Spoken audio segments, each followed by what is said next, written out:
ஒரு சிறிய கிராமம். கிழிந்த சட்டை போட்ட ஒரு பையன். வீட்ட விட்டு வெளிய போறான். ஆனா கையில ஒண்ணுமே இல்ல. பசி இருக்கு, கஷ்டம் இருக்கு. ஆனா ஒரு விஷயம் மட்டும் இருந்தது. அவனுக்கு ஃபுட்பால் மேல இருக்க லவ்வு. அந்த பையன் தான் நாளைக்கு உலகமே பார்க்கும் கால்பந்து நட்சத்திர வீரரா வர்றவன். ஆனா இன்னும் அவன் கையில இருக்கிறது அந்த உடைஞ்ச மொபைல் தான். ஹை மினி ஸ்கிரீன் ஓனர்ஸ், ஏதோ எனக்கு தெரிஞ்ச தகவலோட நான் உங்க டெய் பசங்களா அட்மின். சரி வாங்க தொடருவோம்.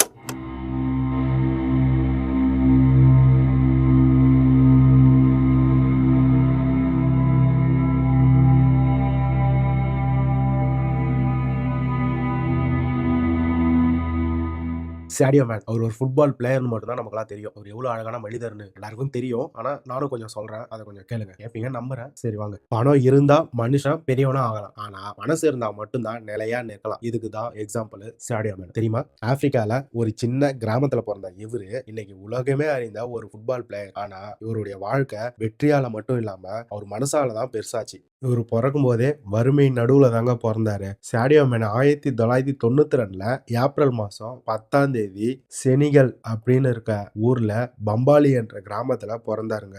அவர் கிராமத்துல கரண்ட் வசதி இருக்காது, ஹாஸ்பிட்டல் இருக்காது, நல்ல ஸ்கூலு கூட இருக்காதுங்க. சாப்பாடு கூட சில நாட்கள் மட்டும் தான் கிடைக்குங்க. அவருடைய அப்பா ஒரு இமாம், அதாவது மசூதி மத குருங்க. அவரு குடும்பம் மிகவும் சாதாரண குடும்பம். 10 பேருக்கு மேல அவர் குடும்பத்துல இருப்பாங்க. 10 பேர்னா எவ்வளவு கஷ்டம் நீங்களே பாருங்க. சாடியோ மேன் ரொம்ப கஷ்டத்துல இருந்து தாங்க வந்திருக்காரு. சும்மாலாம் ஒண்ணும் வரலங்க. சாடியோ மேனுக்கு சின்ன வயசுல இருந்தே ஒரு விஷயம் மட்டும் தாங்க பிடிக்கும். அதுதாங்க ஃபுட்பால் விளையாடுறது. பந்து இல்லனா கூட பழைய கிழிஞ்ச துணிலாம் இருக்குல்ல, அதெல்லாம் ஒண்ணா சுருட்டி கட்டி பந்து மாதிரி ரெடி பண்ணி அதை செஞ்சு அவர் விளையாடுவாருங்க. ஷூ கூட இருக்காதுங்க. பேர் ஃபுட்ல மண்ணுல ஓடி விளையாடுவாருங்க. அவருடைய ரிலேஷன்ஸ்லாம் ஃபுட்பால் ஆடி பயன் என்னன்னு கேட்பாங்க. ஆனா அவர் அதெல்லாம் யோசிக்காம மனதுல ஒரு நம்பிக்கையோட ஒரு நாள் நான் பெரிய ஆளா வருவன்ட்டு ஃபுட்பாலை மட்டுமே நல்லா ஆர்வத்தோட கத்துக்கிறாருங்க. இப்படி எல்லாம் அவங்க வீட்டுல பேசிட்டே இருக்கும்போது அவரு டக்குன்னு வீட்டை விட்டே வெளில வந்துட்டாருங்க. 15 வயதுல வீட்டுல யாருக்கும் தெரியாம சாடியோ மேனு ஸ்னீகல் தலைநகருக்கு வந்துட்டாரு. அவர் திடீர்னு வீட்டுல இருந்து கிளம்பி வரும்போது அவர் கையில காசு இல்ல, ஷூ இல்ல, நல்ல ட்ரெஸ் இல்ல. ஆனா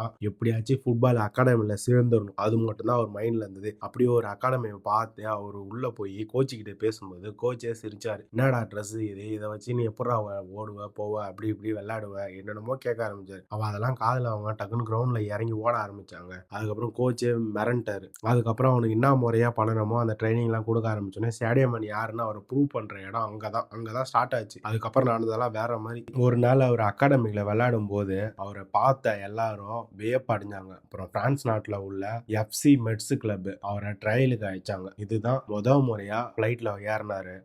முறையா தனது நாட்டை விட்டு வெளில வேற போறாரு. அவர் மனசுல சரியான பயம். அந்த ஒரு லாங்குவேஜ் தெரியாது, அங்க இருக்கிறவங்க யாரும் தெரியாது, செம்ம குளிரு, வேற கலாச்சாரம். ஆனா ஒரு விஷயம் மட்டும் தாங்க, எனக்கு ஃபுட்பால் தெரியும், அந்த நம்பிக்கை மட்டும்தான் அவருக்கு இருந்தது. கோச் சொன்னாரு அதுக்கப்புறம் இன்னொரு கோச் கிட்ட, இந்த பையனுக்கு ஸ்கில்லு மட்டும் இல்ல, ஃபயர் இருக்கு. 2011ல 19 வயசுல சாடியோ மேன் எஃப்சி மெட்ஸ் கிளப்புக்கு அபிஷியலா விளையாட ஆரம்பிச்சாரு. இதுதான் அவர் ப்ரொஃபஷனல் கேரியரே ஆரம்பம். இதுதான் அது திருப்பு முனைன்னு சொல்லுவாங்கல்ல, அது இங்கதான் இவருக்கு ஆரம்பிச்சது. எஃப்சி மெட்ஸ்ல அவருடைய வேகம், ட்ரிப்ளிங்கு, அட்டாக்கிங்கு, ஸ்கில்லு இதெல்லாம் நோட் பண்ண ஆஸ்திரேலியாவில் இருக்க ரெட் புல் ஸ்லாஸ்பர்க் கிளப் அவரை அவங்க டீமுக்கு விளையாட வாங்கினாங்க. இதுதான் ட்விஸ்ட். யூரோப்பே இத பத்தி பேச ஆரம்பிச்சது. இதனால யூரோப் ஃபுட்பாலே வேர்ல்டு முழுக்க திரும்பி பார்க்குற மாதிரி ஆச்சு. அங்க உலகம் சாடியோ மேனை ரொம்ப உத்து கவனிக்க ஆரம்பிச்சாங்க. இதுவும் அவருக்கு ரொம்ப பெரிய முக்கியமான சுச்சுவேஷனான டைம் அது. இங்கிலாந்து சவுத்தாம்ப்டன் 2015ல Sadio Mane English premier league club சதாம்ப்டன்ல சேர்ந்தாரு. இங்க ஒரு மேட்ச் செம பெருசு. ஆஸ்டன் வில்லாக்கு எதிரா 2 நிமிஷம் 56 செகண்ட்ல ஒரு ஹேட்ரிக் போட்டாரு. பிரீமியர் லீக் ஹிஸ்டரியிலே ஃபாஸ்டஸ்ட் ஹேட்ரிக் இதுதாங்க. உலகமே அதிர்ந்துச்சுங்க அதை பார்த்து. யாரு இந்த பையன், எங்க இருந்து வந்தான் அப்படின்னு சொல்லி மீடியாவே இவரை பத்தி பரபரப்பா பேசுறீங்க. அந்த மாதிரி சம்பவம் பண்ணாருங்க அவர் அன்னைக்கு. 2017க்கு அப்புறம் லிவர்பூல் அட்டாக்கு உலகையே ரொம்ப பிரமிக்க வச்சுதுங்க. அதாவது ஒரு 3 பேரை இறக்கிட்டாங்க அந்த மேட்ச்ல. 3 பேருமே பிரம்மாண்டம். அந்த 3 பேர்ல ஒரு பிரம்மாண்டம் நம்ம சாடியோ மேன். அதை பத்தி தெளிவா சொல்றேன் வாங்களா. அது என்னன்னா, சாடியோ மேன் லிவர்பூலுக்கு காலம் தெளிவா நரேஷன் பண்ணுச்சு. அதாவது ஜூன் 16 அந்த டைம்ல லிவர்பூலுக்கு ஒரு முக்கிய பர்சன் தேவை. அந்த பர்சன் தான் சாடியோ மேன். சதம்ப்டன்ல ரொம்பவும் பிரகாசித்து வந்த சாடியோ மேன 34 மில்லியன், அதாவது 3,40,00,000 இவ்ளோ காசை கொடுத்து லிவர்பூல் ஹிஸ்டரியிலேயே மிகப்பெரிய அமௌண்ட் கொடுத்து ஒரு பிளேயரை வாங்கினதா சாடியோ மேன. இது உலகமே பெருமையா பேசி ரொம்ப வியப்பாவும் பேச்சு. அதுக்கப்புறம் இது எதுக்கு வாங்கினாங்க பார்க்கலாம். நான் சொல்லியிருந்தேன்ல ஒரு 3 பேரு. அந்த 3 பேர் யாராருன்னா முகமது சாலா, அப்புறம் ரொபர்ட்டோ ஃபெர்மினோ. 3வது யார் தெரியும்ல? உங்களுக்கே தெரியும். அதான் இப்ப நம்ம பேசிக்கிறோம்ல ஒரு தலைவரு, அவர்தான் மிஸ்டர் சாடியோ மேன். இந்த 3 பேர் இருக்காங்க பாருங்க. ஸ்பீடு, பாசிங்கு, ஃபினிஷிங்கு, அண்டர்ஸ்டாண்டிங், அப்படி ஒரு கெமிஸ்ட்ரி. ஆப்போனன்ட் டீம்லாம் அப்படியே நடுங்கி போயிருந்தாங்க இவங்க 3 பேரை பார்த்து. அப்புறம் என்ன, வாங்க மேஜர் டிராஃபி என்னன்னு பார்க்கலாம். 2018-19 சாம்பியன் லீக் வின்னரும் இவங்க தான். 2019-20 பிரீமியர் லீக் வின்னரும் இவங்க தான். அதாவது இந்த பிரீமியர் லீக் வின்னரு 30 வருஷத்துக்கு பிறகு லிவர்பூலை வின் பண்ணியிருக்கு. இதுக்கு முக்கிய பங்கு சாடியோ மேனும் கூட.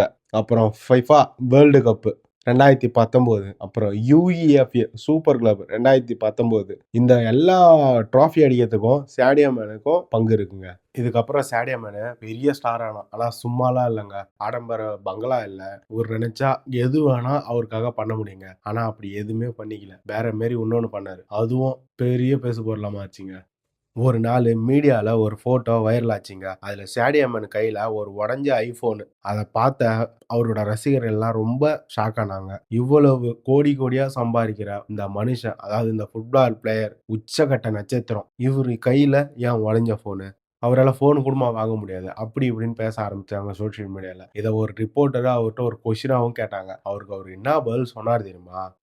நான் 1000 ஃபோன் வாங்க முடியும். 10 ஃபெராரி கார் வாங்க முடியும். அப்படியா பிரைவேட் ஜெட்டு கூட வாங்க முடியும். ஆனா என் ஊர்ல இருக்கிற மக்கள் சாப்பாடு இல்லாம இருக்காங்க. குழந்தைங்க ஸ்கூல் போக முடியல. அதனாலதான் என் பணத்தை நான் செலவழிக்காம என் ஊர் மக்களுக்கு செலவழிக்கிறேன். இந்த பதிலு யாருமே எதிர்பார்க்கல. இது அப்படியே உலகம் ஃபுல்லா ஸ்ப்ரெட் ஆச்சு இந்த நியூஸ்.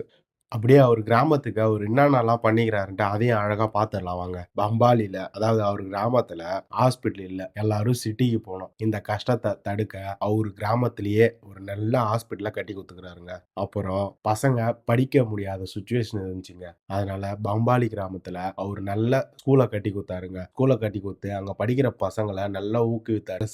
ஸ்கூல் பேகு, இன்னும் நல்லா படிக்கிறவங்களுக்கு அந்த படிப்பு சம்பந்தமான ஊக்கத்தொகையை அப்படி இப்படின்னு ஏதோ பண்ணியிருந்தாருங்க. அந்த கிராமத்து மக்களை வழிபாடு செய்ய ஒரு பள்ளி வாசல் கட்டி கொடுத்தாருங்க. இதுதாங்க ரொம்ப அழகானது. அப்புறம் சில குடும்பத்துக்கு மாசம் மாசம் அவரால் முடிஞ்ச வரைக்கும் ஏதோ ஒரு மணியை அவர் கொடுத்துட்டு இருக்கிறாரு. அதனால அவங்க குடும்பம் பயன்படும்ல. அதனால சரி, இதெல்லாம் விடுங்க. வாங்க, அவர் ஃபுட்பால் விளையாடினார்ல, அது என்னாச்சு? அது உள்ள போய் பார்க்கலாம் வாங்க. 2021 ஆப்பிரிக்கா கப் ஆஃப் நேஷனல் ஃபைனலுங்க. லாஸ்ட் பெனால்டி கிக்கு, அதுல அவர் மிஸ் பண்ணிட்டாரு. அதனால அவர் கிரவுண்ட்லயே சோகமா எழுதாருங்க. ஆனா மேட்ச் பெனால்டி ஷூட் அவுட் போகும்போது மீண்டும் சான்ஸ் வந்தது. இந்த முறை கோல் அடிச்சாருங்க. செனிகல் ஃபர்ஸ்ட் டைம் ட்ராபியை ஜெயிச்சதுங்க. அவர் கிரவுண்ட்ல சந்தோஷத்தோட எழுதாருங்க. இது ஃபுட்பாலோட வெற்றி இல்ல, அந்த ஆப்பிரிக்காவோட வெற்றி. அவ்வளோதாங்க. இப்போதைக்கு இந்த கதை முடிச்சுக்கிறேன். ஏதோ எனக்கு தெரிஞ்ச ஒரு சின்ன கதையை உங்களுக்கு எக்ஸ்பிளைன் பண்ணியிருக்கேன். இது எப்படி இருக்குன்னு நீங்கள் தான் சொல்லணும். உங்களுக்கு பிடிச்சிருந்தா சப்போர்ட் கொடுங்க. வேறு எதுவும் வேணாம். நன்றி.